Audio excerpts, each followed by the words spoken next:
How to play each boss like a pro. Hey guys, Petko here, welcome to episode 3 of reviewing each boss in the Mythic Plus and how to play them as a professional quote-unquote player. Today I'm going to show you 4 random bosses from the 8 available dungeons in M+, and I'm going to review exactly, once again, how people are playing them on a high level key so you guys can learn something from it and hopefully know exactly where to place your defensive, what strats you're using, shit like that, you know. Anyway, enjoy.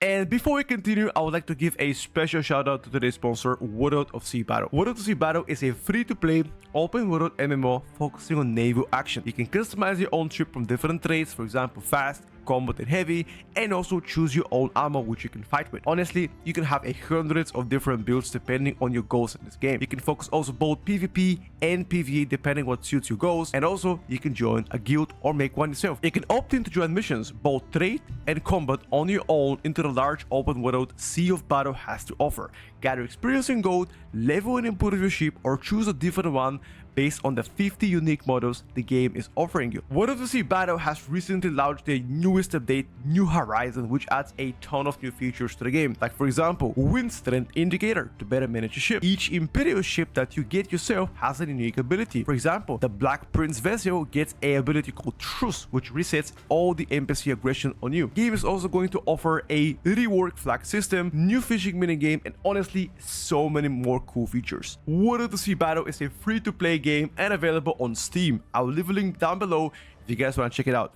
Now, back to the video. First boss, I'm going to talk about the second boss of Seat of Triumvirate. I feel like that's where a lot of people are still uncertain when to press defensives and how to press defensives, and that's why they die on overlap. So I'm going to show you.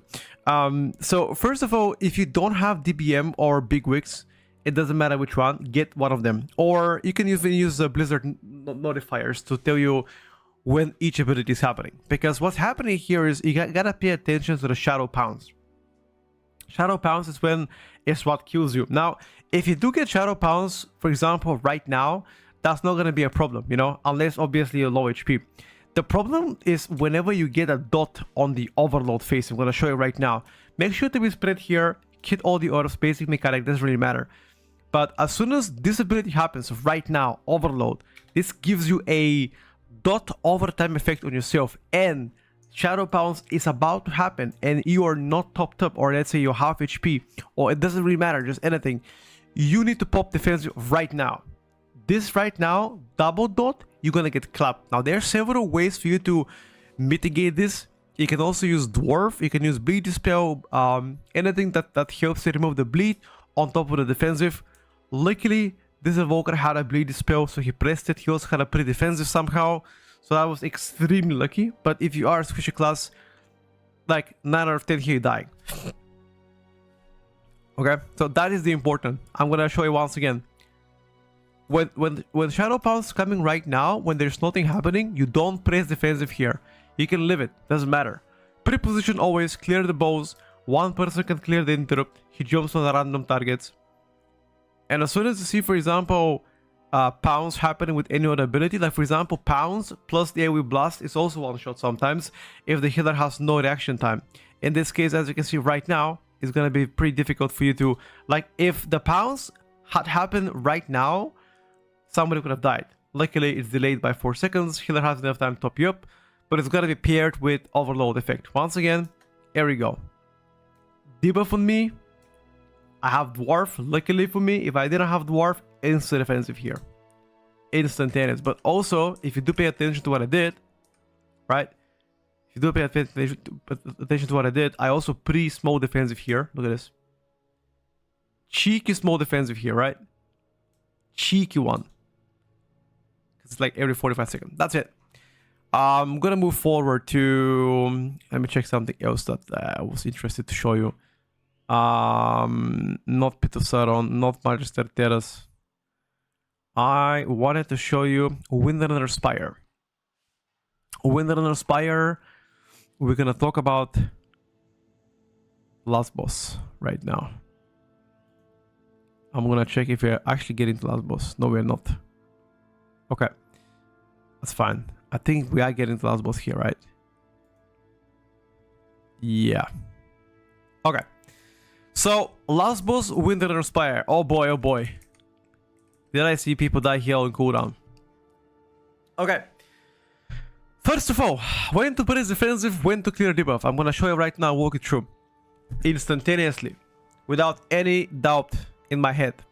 So, whenever you know that Bullseye Wind Blast, which is the big AoE circle that spawns and you die if you don't get a feather to jump in, is happening, it always usually, the very first one always happens very quick.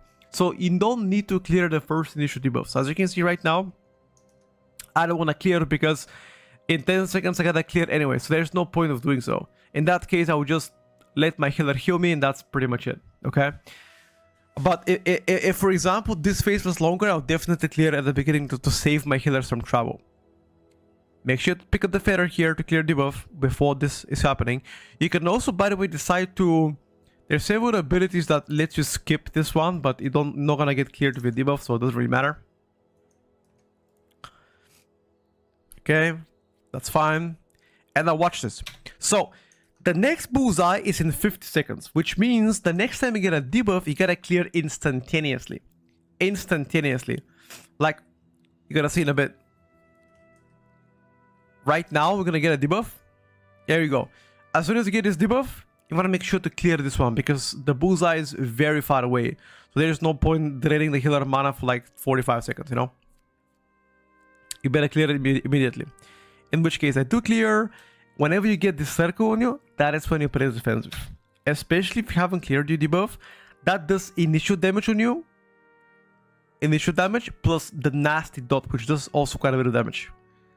Or you can use small defensive here, and if you get both Gale on you, which is gonna be the frontal, you can use your major defensive. Either really. Doesn't really matter. That's pretty much it. Rinse repeat the fight is pretty easy. But a lot of people fucking up the strats here. I feel like.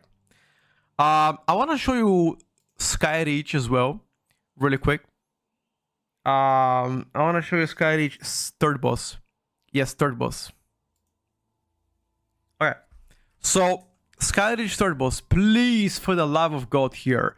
You want to make sure the ad is close to the boss so you can cleave the boss, but you want to focus the ad. You don't focus the ad, you're absolutely trolling. The ad always spawns on target, so if you are closer to melee within this range, tank can actually hit the boss, melee can hit the boss and the ad, and in general you're gonna have easier time defeating it. I could have been a bit for it to be honest with you here. You can stun the ad, you can use knockbacks, you can use root effects, honestly, a whole bunch of shit you can use. And here's the interesting part, you want to make sure the next ads that are spawning, you don't kill them nearby the egg here, because if you do kill them nearby the egg, you're gonna resurrect the phoenix and you're gonna die. These phoenixes do pulsating damage, so you gotta be very careful. And by the way, obviously you need to LOS the cast here, but as soon as the cast is over, the tank must already run away from melee onto the boss, because otherwise the boss is gonna cast his AoE ability, is gonna wipe everybody if there's no tank in melee, okay? So tank has to be very, very quick to be onto the boss. Otherwise, you risk to wipe the whole group. And once again, those smollies are very important for you to relinquish them and stun them and kite them and don't let them melee you. The higher the key go, the deadly they become. That's why I want to focus them and kill them. Don't cheap out. See, some people are not even clearing them. That's it. That's gonna be for this fight. Hopefully now you guys know how to play it correctly. Alright, and the last boss we're gonna review today is gonna be the third boss of Suite of Triumvirate. Now that boss is a ultimate perk killer. That also is one of the hardest bosses for me to play in M+, because most of the 20s here are ending on this boss. So let me show you how we usually play this and what steps we take into defeating this boss faster. Okay, so first, to answer the question, this boss should not be bloodlusted. You'll bloodlust last boss for sure. When do you press defensive? So during this sucky phase is a good way to press defensive if your class is squishy, okay? Now, you can either hold your defensive or press it here. It all depends on your class. I preferably like to pop minor defensive on this phase or some off-healing abilities and save the bigger one during the boss. I'll show you why. Now, as soon as these tentacles spawn, there is nothing more important than killing tentacles. Even if the boss HP doesn't move as much during this phase, you need to defeat them. So what I do is I immediately swap off one tentacle and try to burst it down. As you can see, there are already several of them located across the map. You see one here, one here, one here. Classes that can effectively cleave off the boss, you should focus the tentacles nearby a boss so you can do boss damage.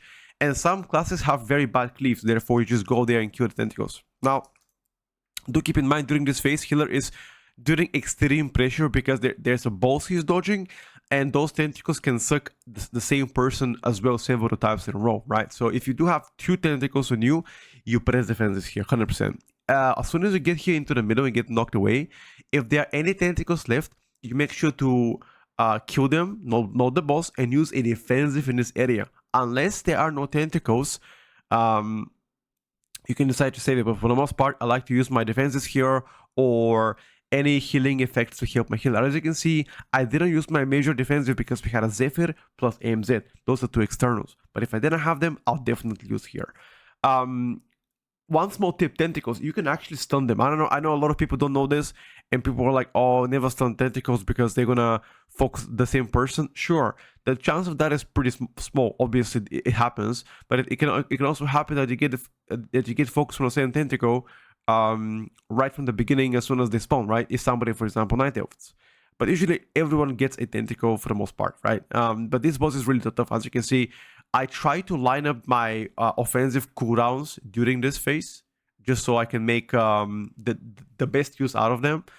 Preferably don't want to enter this phase naked. So if you can make your cooldowns line always with the tentacles, that would be ideal.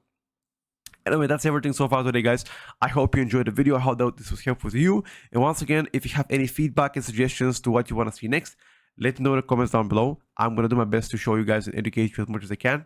And thank you for watching the video. Make sure to subscribe and like. And I'll see you guys next time. Thank you once again. Bye for now.